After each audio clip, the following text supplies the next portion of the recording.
the blue, a guy called Simon Heath got in contact with me. Now, Simon is a Hollywood scriptwriter. He was a script doctor. So one of the things that he did, he has a gift for dialogue. He got scripts from the major Hollywood studios and he tightened them up to reduce production costs, improve profitability, all that sort of stuff. And he's retired back to Australia because, weirdly, originally his folks are from Bourke. And he contacted me and said, is there something I could do to, sort of reconnect with kids in the bush and take something of what I've learnt in my time working in California and working in the film industry? This is a guy who's Stephen Sondheim on speed dial, seriously. Is there something I could do to give something back to the kids? So I introduced him to Excel, and he's now working with a group of volunteer kids from the program who are really interested in screenwriting and script writing, and something called manga, which I don't really understand. I think it's called steampunk manga. It's those weird cartoons you see people reading on the trains in Sydney that are back to front and upside down. He's actually working with the kids on one of those, and because of all of the connections, he's really talking about going to production. And that's the sort of thing I think the future holds for us in education. Extraordinary opportunities for kids to build skills, at a really marketable level, really early, and start to explore the opportunities that life in the 21st century gives you because of the ubiquity of some of these technologies. At the other end of the equation, for us in Western New South Wales, another facet I think that's hugely important is the link between education and health. The telemedicine program out of Westmead Children's Hospital has existed for quite a few years to allow kids in the bush an opportunity to work with mental health experts in particular at Westmead through video conferencing and to have follow-up. Those of you who, like me, have spent your life out here in Western New South Wales know that services like speech pathology are really difficult. They're pretty difficult here in Dubbo to access. West of Dubbo, they're quite chronically difficult to access. And I think we've now got the technology and the opportunity through partnerships between organisations to make sure that after diagnosis with a treatment plan, there's an ongoing level of connection between the health professional, and perhaps the school teacher, for example, who's working with a student who has a particular speech pathology, speech path issue that needs to be dealt with. I think we're doing some work in that area, but there's a whole lot more we could do and we could explore, how that could transpire. I think in small rural communities, the connectivity that the video conferencing centre in the school offers to the world needs further exploration. We have a very clear policy in DEC called community use of school facilities. That stuff there. How do we connect people in that community into knowing that that's available in their local school, and how can that be used effectively to strengthen, and make well each of those isolated rural communities? And the NBN, without doubt, will make a contribution to that as it unfolds across New South Wales and becomes a reality for us here. Other things that I think that the future might hold educationally, I think, again, are stronger links with the regional universities. We've got a great relationship with CSU, as we do here with TAFE, and TAFE are represented here at the conference, and we've got a booth next door in the Civic Centre. And the ways in which we make sure that all of that wealth of program material that's available is readily available for kids in their base school. Again, keeping kids connected to their local community and their sense of place and purpose and relationships. Because I think that that's absolutely critical for success, and that will strengthen our communities in Western New South Wales more than anything else can.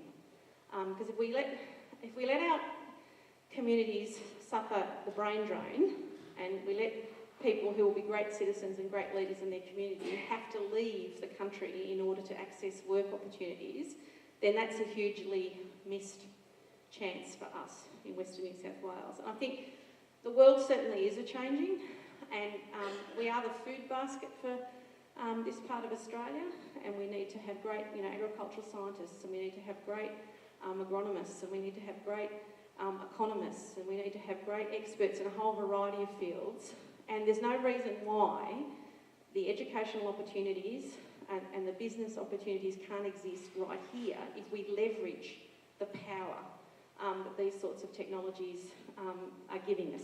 It's just about having, I guess, at the end of the day, the imagination and the will and the sense of purpose to make it come forward and become a reality for all of us. Okay, so I've been rattling on, and I wondered if are there any questions? Yeah. Two questions. The first one is the Western Boundary Department of Education. Is this a pilot, or is it likely that you might allow other jurisdictions to participate? And the second question is, has anybody, I'm sure this is the case, but are we going to watch these kids, this first cohort, through their 40s and get some measurement on the advantages and disadvantages implementing something like this? Yes and yes. Currently, Excel is in effect a pilot program, and it's currently confined up until this year inside the western boundary of New South Wales and possibly for next year. But we are currently engaged in discussions with senior officers in the department and with government about how this opportunity could be more broadly made available for students. Obviously, there's always going to be a factor attached to that, whether it's rural isolation in a distance or whatever, because it's not free by any means delivering education in this way.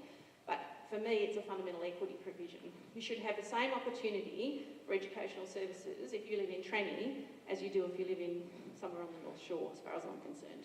And that should be a provision available to everybody.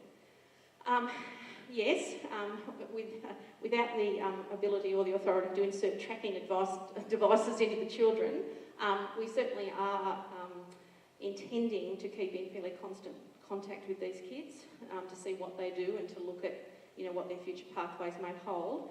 I don't know if we'll still be in contact with them when they're 40s, but we will for one, who's my daughter. So I can tell you, I'll be able to tell you about one. Hopefully she'll still be talking to me when she's 40. But we do intend to look at what their pathways are post-school and what the experience has been like for them.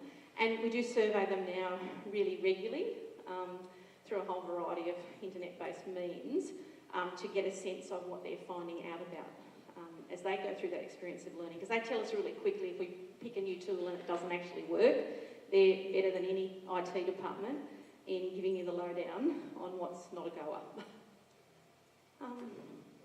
We might just take one more question then, if we've got more question out there, and then just in the middle there. That'd be right, Darryl, you're sitting right in the middle there, just to make it easy. We'll get the microphone in so everyone can hear the question. Can you hear me? Just that? All right. We'll just wait, Darryl, we'll get the microphone in so all the audience can hear clearly. Someone will just pass the microphone into Darryl if you like. Thanks.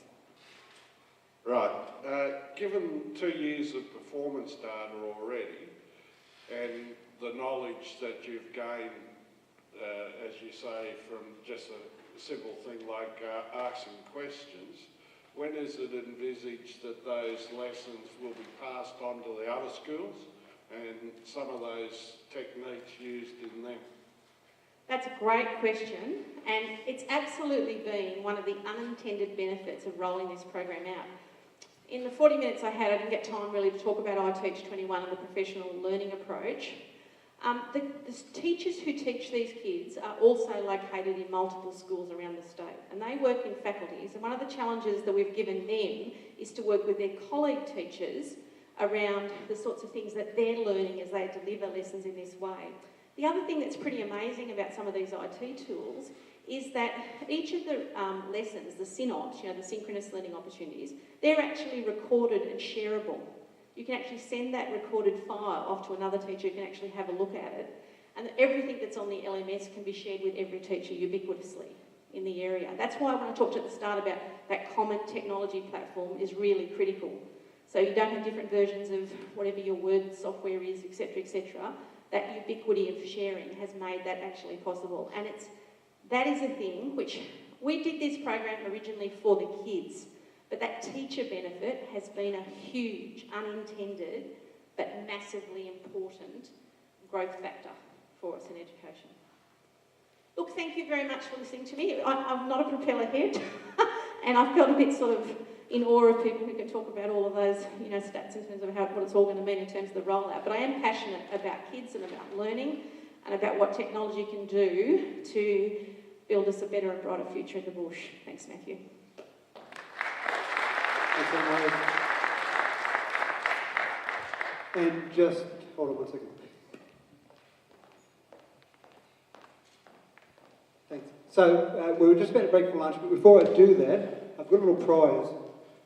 I've been very impressed with how people have been using Twitter and the social interaction there, and I actually have been enjoying some of the conversations going. So you weren't aware of this, but we've got a little prize here for the most common users, or the people that are tweeting the most.